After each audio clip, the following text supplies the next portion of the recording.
Oke, selamat pagi untuk kelas barik juga ya. Bapak masuk ke kelas patur tetapi kelas barik tidak. Ini kan repot nanti ya. Jadi di sini Bapak akan membuat pengajaran di mana nanti untuk yang pertama sajalah dulu ya, biar videonya juga cepat adalah kita itu belajar mengenai logika dan struktur berpikir. Namanya itu adalah peta pikir ataupun mind mapping ya. Untuk mind mapping ini Bapak langsung aja mengarahkan ke ini nggak usah dulu dibaca nanti ya. Nanti Bapak apa ya ikuti aja dulu games dari Bapak ya. Nah, mind mapping itu bentuknya seperti ini dia ya, kelas barik ya. Nah, jadi mengikuti kelas patur tadi, Bapak memberikan contoh. Misalnya, menurut Undang-Undang Nomor 10 Tahun 2009 tentang Kepariwisataan, pariwisata adalah berbagai macam kegiatan wisata dan didukung fasilitas serta layanan dan bla bla bla bla bla. Ya, dapat dilihat juga di sini bahwa dari konteks mind mapping atau peta pikir definisi ini, kenapa kita bicara definisi? Ataupun kenapa kita bicara peta pikir terlebih dahulu, padahal pengantar pariwisata itu seharusnya kita membicarakan definisi-definisi saja terlebih dahulu ya, bukan. Ya. Jadi peta pikir ini menyangkut mengenai keseluruhan apa yang sampai semester akhir ya, karena hancurnya peta pikir itu hancur semuanya bisa saja hal-hal yang terkait dengan kerjaan. Misalnya kita terlibat di organisasi, misalnya seperti itu. Nggak ada peta pikir, hancur ini. Kemana-mana pun hancur. Hidup kita pun kalau tidak ada peta pikir juga hancur ya. Maka dari itu peta pikir dulu sebelum artinya kita membicarakan yang lain. Karena pada dasarnya ya banyak ya, banyak pengajar, banyak dosen seperti itu. Dia itu langsung membicarakan definisi. Ada beberapa tipikal dosen juga yang dimana titik komanya juga harus dihafal ya. Itu nggak benar karena di bawaan dari definisi ini ada namanya peta pikir ya. Jadi kenapa ada orang yang bicaranya lompat-lompat seperti itu? Karena peta pikirnya nggak jalan. Ngomong A, dia bicara B, C, dan lain sebagainya. Sedangkan di dalam peta pikir umum, Bapak ulangi lagi ya, peta pikir umum itu paling tidak ada 3 indikator utama. Indikatornya ya, satu utama. Ini sama seperti kebutuhan primer, sekunder, tersier. Jadi terkadang ada di dalam sebuah organisasi, entah organisasi tempat kita bekerja nantinya, entah organisasi yang saat ini keagamaan yang kalian ikuti dan lain sebagainya. Orang itu memberikan contoh yang pas. Bapak ulangi lagi ya, orang memberikan contoh yang pas untuk membantu sebuah program seperti itu. Tetapi di dalam peta pikir ini ada dia utama atau primer, ada sekunder, ya, ada tersier, pelengkap. Kita bicara primer, ada sebagian orang ini otak-otak yang mungkin kebetulan belum makan kayak gitu, dibicarakannya sekunder. Sekunder sama tersier, sekunder sama utama ini sering dekat ini. Ya, sering sekali dekat tetapi hancur di situ gara-gara kita bicara primer si kawan ini lompat sekunder sama tersier. Padahal kita bicara primer. Begitu juga ketika kita bicara sekunder atau pendukung, si kawan ini lompat ke utama ataupun tersier, ya. Nah, seperti itu makanya kenapa peta pikir ini jalan karena ini berapa juga berpengaruh kepada IQ. IQ orang itu diukur dari peta pikir ini. Kalau peta pikirnya nggak bagus, nah ini lompat-lompat kemana-mana ngomong, ya. Dia ditabrak, dia yang marah. Ah, kayak gitulah kalau seandainya di jalan itu, ya. Karena peta pikirnya tak jalan dia. Maka dari itu Bapak bicara mengenai inilah contohnya ya. Berbagai macam kegiatan wisata. Jadi pariwisata ini kalau dari peta pikirnya adalah yang pertama itu adalah kegiatan wisata. Sini ya bisa dilihat ya. Ada namanya fasilitas, ada namanya layanan atau service, ada namanya juga stakeholder. Stakeholder ini apa? Wisatawan, pemerintah, pemerintah daerah, dan pengusaha. Stakeholder ini pun ada, kalau nggak salah itu ada 4 atau berapa itu ya. Jadi stakeholder utama itu artinya dia yang terkena dampak langsung ya. Baru stakeholder kunci. Kalau ibarat hakim tadi itulah yang membawa palunya ya. Baru dia stakeholder pelengkap. itu biasanya itu eh, orang-orang yang tidak langsung berhubungan di situ. Contoh seperti LSM dan lain sebagainya. Contoh misalnya rumah kau di Marelan digusur, tetapi orang-orang Padang Bulan bergerak juga untuk mendukung masyarakatnya di situ supaya tidak digusur. Nah, orang Padang Bulan inilah stakeholder pelengkap itu tadi ya. Jadi eh, stakeholder ini pada umumnya kalau di dalam kancah pariwisata dia itu yang memberikan dampak ya, wisatawan memberikan dampak terhadap sampah-sampah, terhadap keuangan daerah, keuangan organisasi, keuangan hotel, dia memberikan dampak. Ini pokoknya stakeholder ini adalah manusia yang memberikan dampak ini. Dan harus manusia ya stakeholder ini ya. Nah, pemerintah berdampak terhadap aturannya. Ada juga masyarakat setempat. Masyarakat setempat ini terbagi beberapa jenis ya, termasuk pemilik hotel, homestay, itu masyarakat setempat dia kategori. Karena masyarakat setempat juga bisa didefinisikan wira swasta. Jadi seperti itu dia untuk peta pikirnya. Peta pikir ini eh, kita harus punya karena hal yang sederhana juga. Contoh misalnya handuk. Handuk ini pun memiliki peta pikir sendiri ya. Karena handuk ini eh, kalau dari sisi secara general ataupun umum, dia itu bisa dipakai, bisa untuk sebagai gift ataupun hadiah. Orang beli handuk itu kan bukan untuk dipakai saja, bisa saja untuk hadiah kan ada juga seperti itu, ya. Jadi, apa peta pikir handuk itu? Kita menimbang mengenai warna, ukuran, ada bentuk ya. Bentuk ini maksudnya gimana, Pak? Handuk kan bentuknya memang persegi panjang, enggak ya?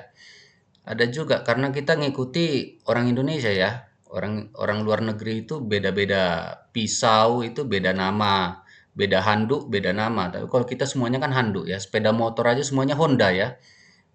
Nah, jadi kita ikuti dulu pola pikirnya orang Indonesia. Handuk secara general bentuknya gimana? Ada bentuk persegi panjang, ada bentuk kimono ya.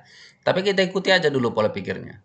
Jadi handuk motif ya, handuk motif tertentu berdasarkan gender kan bisa bisa terbalik ya, walaupun gender sekarang ini dibicarakan ini udah sedikit umum, tapi kalau kalau perempuan kan anak perempuan handuk ya, kok kasih handuk DPR kayak gitu, Dewan Perwakilan Rakyat kayak gitu kan lucu ya, anak-anak umur 3 tahun kok kasih handuk ya, baru perempuan pula dia ya, handuk DPR kok kasih, handuk bendera Indonesia misalnya seperti itu kan konyol ya.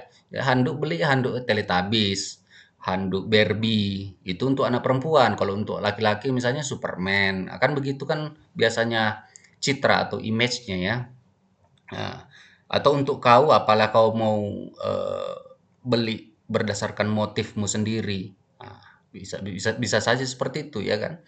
Jadi handuk berdasarkan berat juga. Contoh Bapak sering camping misalnya seperti itu. Bapak akan menghindari handuk-handuk yang tebal dan berat karena itu makan size, makan tempat dan lain sebagainya.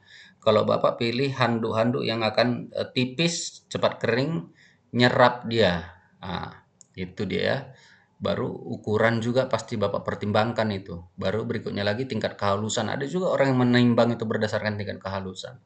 Ada yang berdasarkan bahan, ada yang bahan katun, bahan ini dan lain sebagainya. Ada juga orang berdasarkan berdasarkan merek ada juga.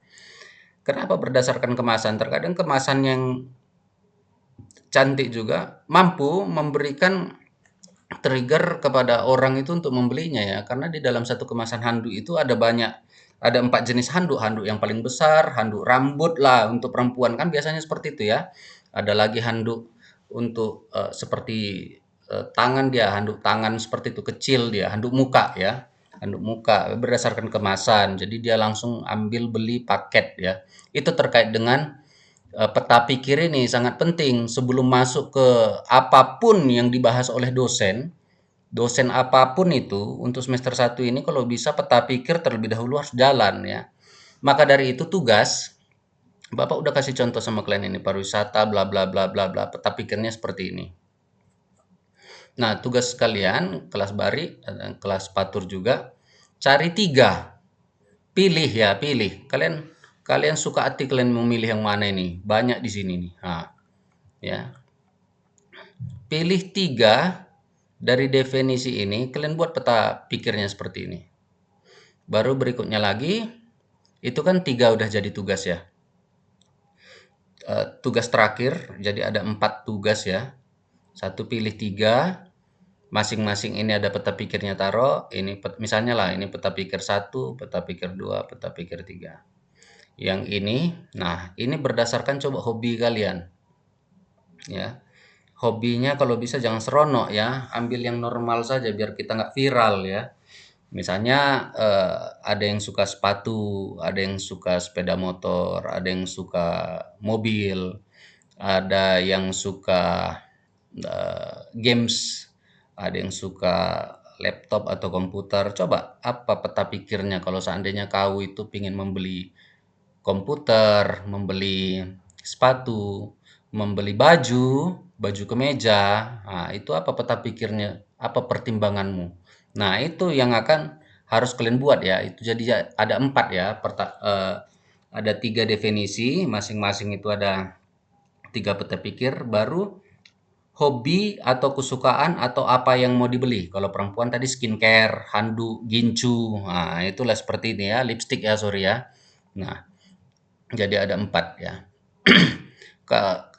Mau dibuat di mana Pak? PowerPoint atau dan lain sebagainya itu dibuat kalau bisa di kertas HPS. Kalian buat pakai tulis tangan kalian sendiri, saran Bapak ya. Tapi kalau seandainya pakai PowerPoint pun tidak ada masalah juga. Untuk menghindari kalau seandainya mati lampu nanti ya. Ini Indonesia ini lagi chaos pula nih Bapak lihat ini. Jadi saran Bapak itu pakai saja HPS tapi yang landscape dia, kertas HPS, landscape, kalian gambar pakai tangan kalian sendiri ya. Berikutnya lagi kelompok itu sebisa mungkin 2 orang saja satu kelompok ya. Pak, kami ganjil lah, kami kayak seperti Pak Tur tadi 45. Ditolerir itu hanya satu aja lah, satu orang aja yang bisa 3 kelompok, yang lainnya 2 kelompok semuanya. Jangan itu 3 orang satu kelompok kayak gitu ya. 2 orang satu kelompok itu maksimal lah kalau standar Bapak. Tapi kalau seandainya ada lebih-lebih satu, nggak ada masalah ya. Kalau lebih satu ya, jangan semuanya itu 3 kelompok dan nggak perlu diramai-ramaikan tugas seperti ini ya. Oke, pull the contract ya. Kita buat kontrak. Untuk kontrak nilai itu A, Bapak berikan kalau seandainya semuanya beres ya. Beres dalam arti struktur berpikirnya juga tidak ada bisa tidak dikritik, udah bagus semuanya, gambarnya bagus ya. Dan petanya lengkap ya. Itu A sampai B. Nah, A, B dan C, A, B dan A dan B ini, nilai A dan B, A, B plus, B, itu tataran seperti itu semuanya empatnya lengkap, tapi strukturnya itu eh, akan dikaji. Artinya kalau seandainya ada strukturnya yang nggak betul dan lain sebagainya, itulah yang membuat dia turun ke B plus dan B. Nah, begitu kira-kira ya, penilaian terhadap strukturnya. Nah, untuk tataran B sama C, ini sebenarnya masih mirip ya. Bisa saja dia itu kerjakan empat-empatnya tapi ugal-ugalan, itu Bapak pun bisa kasih nilai C ya. Atau apa, eh, C plus seperti itu ya. Jadi tatarannya seperti itu. Tetapi untuk C sampai D itu ketika itu dia udah mulai tidak buat satu, disuruh buat 4 tadi kan, tapi nggak buat satu atau 2 kayak gitu. Ah, ini tataran nilainya udah mulai dari C plus sampai D nih. Ya, apalagi tidak buat semuanya. Nah, begitulah kira-kira untuk tugasnya. Ada pertanyaan nanti bisa tanyakan sama Bapak di grup komtingnya.